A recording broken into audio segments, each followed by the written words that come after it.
Marcus, पृथ्वी से अलग एक ऐसी खूबसूरत दुनिया जहां के लोगों के पास जादू तो नहीं, लेकिन उससे भी बढ़कर शक्तियों का खजाना था, जिसके जरिए यहां हर कोई मार्कस पर अपनी हुकूमत चाहता था।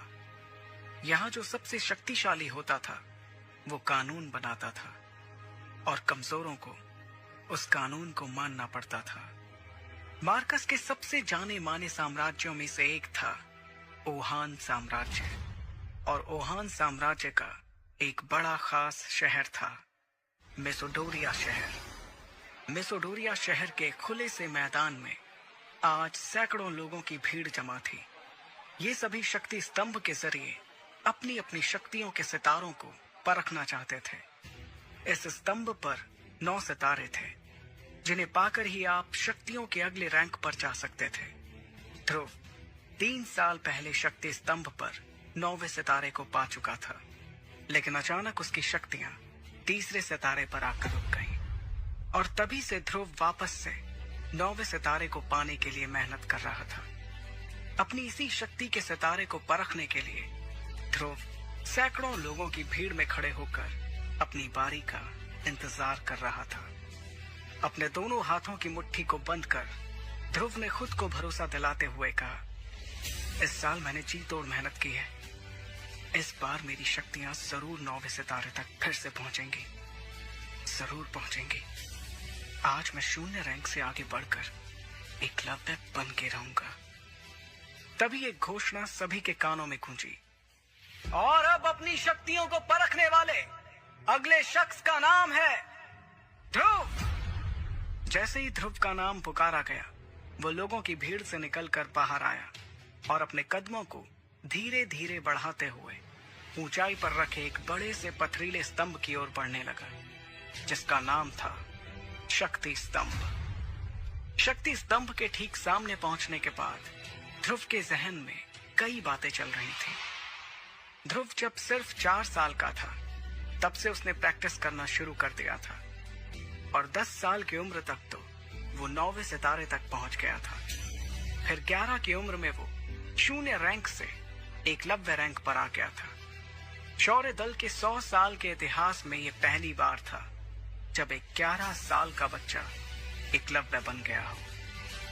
लेकिन उसके बाद ऐसा कुछ हुआ कि अचानक से एकलव्य एक बार फिर से 0 रैंक पर आ गया। यही सब सोचते हुए ध्रुव ने अपने दाहिने हाथ की हथेली को शक्ति स्तंभ पर रखने के लिए आगे बढ़ाया। फिर उसने आंखें बंद करते हुए अपनी हथेली को शक्ति स्तंभ पर बने शक्ति चक्र पर रखा। कुछ देर सन्नाटे के बाद ध्रुव के कानों में एक आवाज गूंजी, तीसरा सितारा, शक्ति और भी कम। इस बार भी ध्रुव का सबसे निराशाजनक प्रदर्शन। ये आवाज जैसे ही ध्रुव के कानों में पड़ी, उसके पैरों तले जमीन सरक गई। उसे अपने कानों पर यकीन नहीं हो रहा था। जैसे ही उसने अपनी आंखें खोली, शक्ति स्तंभ पर गड़े हुए 2 शब्दों तीसरा सितारा ने उसके सपनों को चकनाचूर कर दिया। उसे बिल्कुल भी समझ नहीं आ रहा था कि आखिर ऐसा कैसे हो सकता था। इस बार तो उसने हर बार से ज्यादा मेहनत की थी।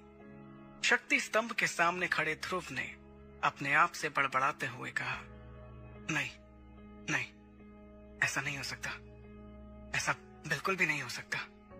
खुद से नाराज ध्रुव ने दोबारा 2 से 3 बार अपनी हथेली को शक्ति स्तंभ पर रखकर देखा, लेकिन हर बार उसे अपनी आंखों के सामने वही सितारा दिखाई दे रहा था जिसने पिछले 3 सालों से उसकी रातों की नींद छीन रखी थी।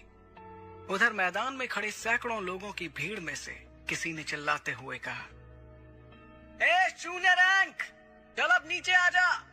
अगर बार बार शक्ति स्तंभ पर हाथ रखने से शक्तियों का सितारा बढ़ जाता तो तू पिछले 3 सालों से तीसरे सितारे पर नहीं होता।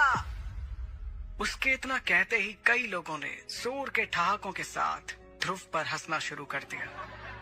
ये हंसी के ठहाके पूरे मैदान में गूंजते हुए ध्रुव के कानों में तीर की तरह चुभ रहे थे।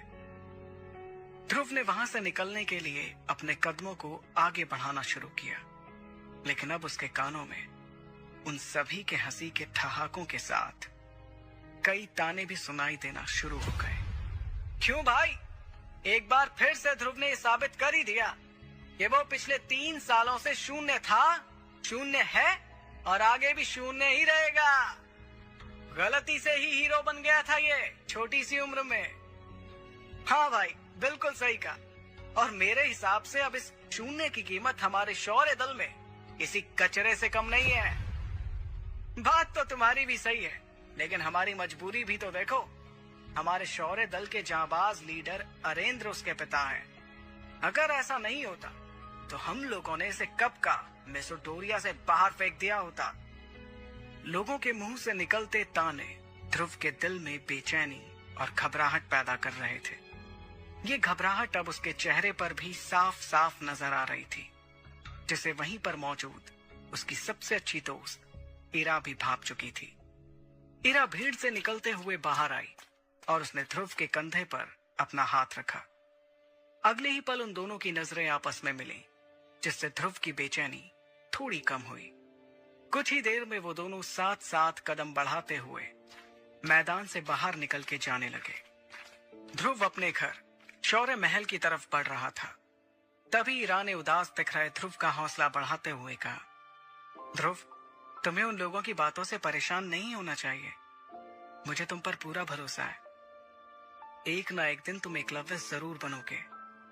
इरा अपने सबसे अच्छे दोस्त को दिलासा देने की कोशिश कर रही थी, लेकिन इस वक्त ध्रुव के जहन में सिर्फ एक ही बात चल रही थी कि आखिर इतनी मेहनत करने के बाद भी उसकी शक्तियां क्यों नहीं बढ़ रही थी।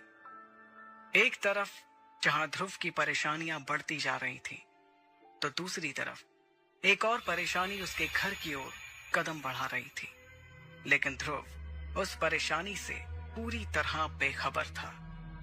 ध्रुव और इरा आखिरकार शौर्य महल पहुंच गए। शौर्य महल में ध्रुव के पिता अरेंद्र, जो कि शौर्य दल के लीडर भी थे, अपने दल के कुछ बुजुर्गों के साथ बैठकर किसी खास मुद्दे पर बातचीत कर रहे थे। लेकिन जैसे ही अरेंद्र की नजर अपने बेटे ध्रुव पर गई, उसके उदास चेहरे को देखकर उन्हें सब कुछ समझ आ गया। वो अपनी बातचीत को वहीं पर रोककर ध्रुव के पास गए। अरेंद्र ने अपने बेटे ध्रुव को सीने से लगाते हुए कहा, कोई बात नहीं ध्रुव, तुम मेरे बेटे हो, शौर्य दल के लीडर अरेंद्र के बेटे। अगली बार तुम्हें जरूर कामयाबी मिलेगी, हिम्मत मत हारना। इस वक्त शौर्य महल के दरबार में बैठे सभी लोगों की नजर ध्रुव पर ही थी। तभी अचानक एक लड़की नीले रंग के गाउन में अपने लंबे लंबे कदमों के साथ शौर्य महल के इस दरबार में दाखिल हुई। इस लड़की का नाम लारा जयान था। लारा के दादाजी ओहान साम्राज्य के शेर दिल सेनापति रह चुके थे और लारा अंबर दल की होने वाली लीडर थी। अंबर दल ओहान साम्राज्य के सबसे ताकतवर दलों में से एक था। यह इतिहास में पहली बार था कि कोई इतनी कम उम्र में अंबर दल का लीडर बनने वाला था। लारा को अपने सामने देखकर सभी लोगों के साथ अरेंद्र भी हैरानी में पड़ गए, क्योंकि सभी जानते थे कि ये कोई आम लड़की नहीं, बल्कि अंबर दल की होने वाली लीडर थी। लारा का अचानक इस तरह से महल में आना किसी को भी समझ नहीं आ रहा था। फिर भी उसे अपनी ओर आते देखकर शौर्य दल के प्रमुख अरेंद्र ने कहा, तुम्हारा स्वागत है लारा। ना कोई खत, ना कोई खबर, इस तरह से यूं अचानक, सब ठीक तो है? अरेंद्र के सवाल पर लारा ने अपने दाहिने हाथ से चुटकी बजाते हुए अपने बॉडीगार्ड्स की ओर इशारा किया। इशारा पाते ही वो सभी एक कदम आगे आए। वो बॉडीगार्ड्स एक बड़े से हरे रंग के बॉक्स को पकड़े हुए थे। बॉक्स की तरफ देखते हुए लारा ने अपनी तीखी और तेज आवाज में कहा, मुझे पता चला है कि ध्रुव इस साल भी अपनी शक्तियों को नहीं बढ़ा पाया, इसलिए मैं ध्रुव के लिए एक खास चीज लेकर आई हूं। इसे पीने से उसे अपनी खोई हुई शक्तियां एक बार फिर से मिल जाएंगी। अरेंद्र ने ध्रुव की ओर देखकर दोबारा लारा को देखते हुए कहा, लेकिन लारा, हम तुमसे कोई तोहफा नहीं ले सकते, और वैसे भी तुम कुछ ही दिनों में हमारे परिवार का हिस्सा बनने वाली हो, इसलिए इस तोहफे की कोई जरूरत नहीं है। अरेंद्र की बात खत्म भी नहीं हुई थी और बॉडीगार्ड्स ने उस बॉक्स को खोल दिया। सभी को बॉक्स में हरे रंग की शरबत से भरी बोतलें दिखाई दे रही थी। वहां मौजूद सभी लोगों ने इस शरबत को पहचान लिया था। अरेंद्र ने उस शरबत की ओर हैरानी से देखते हुए कहा, करिश्माई शरबत? ये तो बहुत ही कीमती शरबत है। हम तुमसे इतना कीमती तोहफा बिल्कुल भी नहीं ले सकते लारा। लारा ने देरी किए बिना